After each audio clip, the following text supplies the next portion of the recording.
When I was a little kid, I really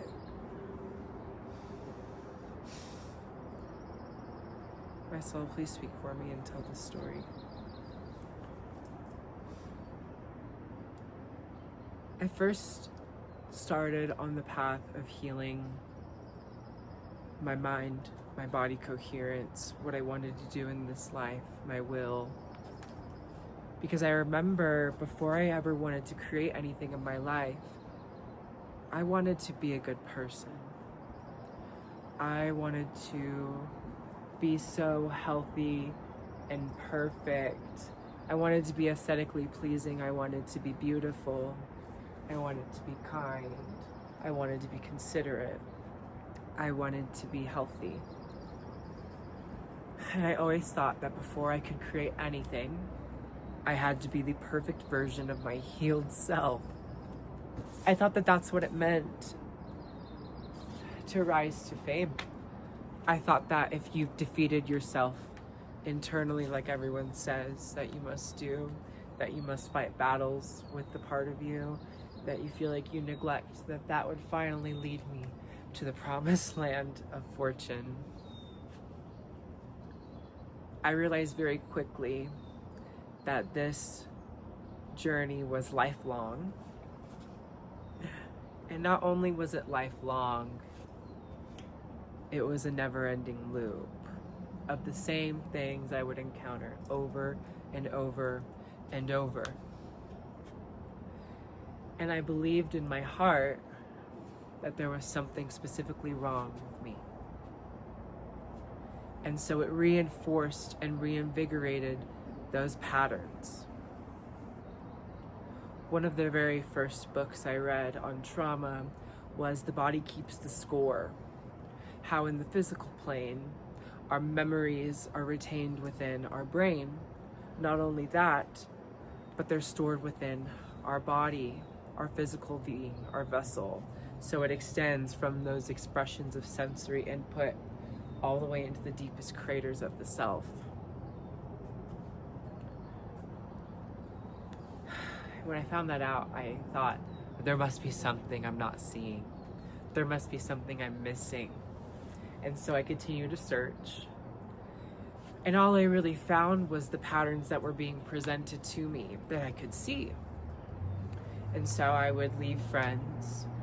But what I realized is that I was attributing all of my issues with simply the relationships itself, not with the actions and the habits that I had acquired.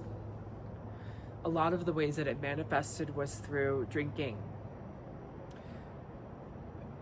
I'll never identify with any specific indicators of what people who drink or in modern society will say that they are, whether they're an alcoholic or they're sober or they like to drink or they're a drinker or they're a partier. Because in and of itself, those identities lead more so to producing the ruins and ideations of it than any actual healing around the use of some sort of substance.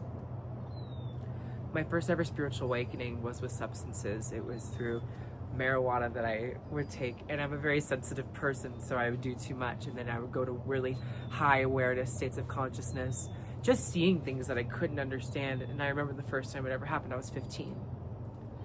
And so it was through my teenage years that I first noticed the patterns that I had developed as a child. Because when you're a child, you still experience the world in its fullness, although it is in a smaller capacity. So when we are adults and we have been there, done that, we can look at the experience of the child as flimsy, silly, stupid. Well, they're a kid, they don't really have, they don't know. But the truth is that we only ever know our fullness in our present moment. And so it's easy to disregard the experience of an innocent child, but that innocence, in and of itself, is still present within you now, although it's just unseen. And so the secret factor that I was missing from healing from these experiences that I ended up having in my teenage years led me continually confused, because I thought that nothing had happened to me as a child, and so that there was nothing I could truly do about those patterns, as if I was broken from something new that had happened to me, not from an old pattern. You see, these patterns are actually imprints that develop in our chakra centers as we grow. The root chakra representing stability, the sacral representing pleasure, the solar plexus representing identity, the will, the heart representing the connections, the throat representing expression, the third eye representing intuition and also will, as well as the solar plexus. Then we have our Sahasrara opening, the crown chakra, which actually isn't a chakra point itself, much like our centers in our bodies. It's actually an opening, the expression of our chakra centers and that energy of the Kundalini rising up and out of us.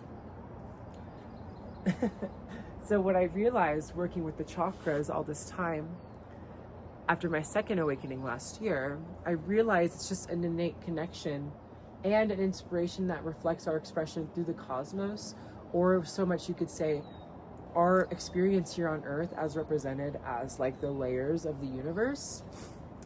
It's just multi-layered bricks that we build.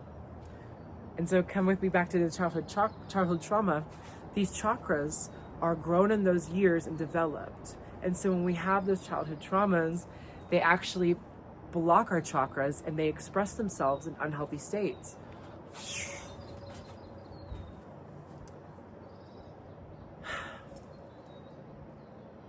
And so I will talk more about this in a new video. So I guess this is just part one, my story. But I wanted to go in and introduce the chakras a bit, just for my audience. To get back to the main point, I didn't realize that all of the things that we experience in our life are from our soul plan from birth. And so those experiences that we have as a child are quintessential to our development and what we most need to learn on this planet.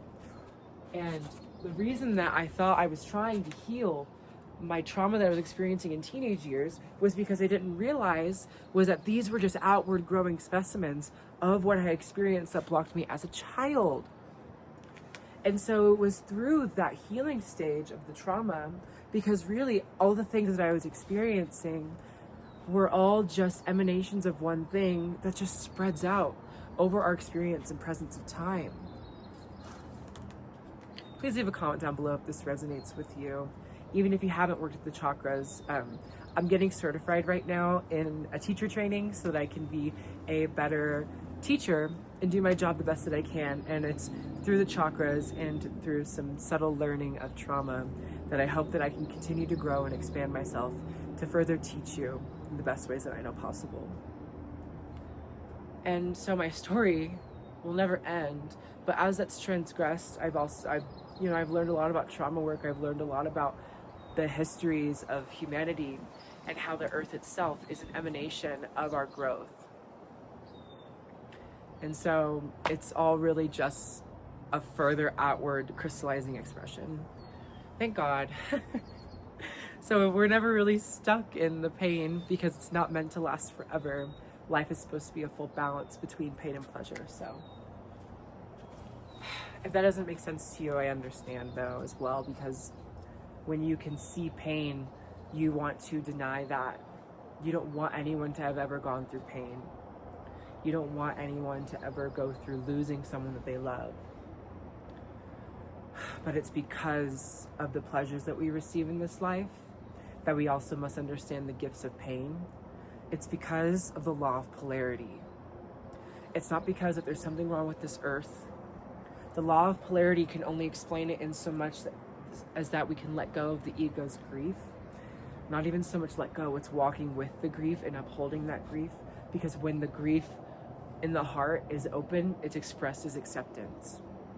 And so once I realized that I could experience these pain in my life, but they lead me to further joy through growth, I'm able to understand furthermore this law of polarity. So the law of polarity just states when we have one side, we have another, because those two things that seem different are actually part of one cohesive concept. And so I want to say thank you for listening to the story. If you want to check out any of my other work, I'll have my social medias linked down below. And please comment about how you felt about my story. If this resonates, please share something of yours down below. And if you want to work with me, it's on my website. I'm also offering payment plans right now. So my 4-week package is $738. So whatever. Just wanted to express that too, because another law of this planet is divine compensation, and I'd be lying if I said I didn't want this to be my full-time job.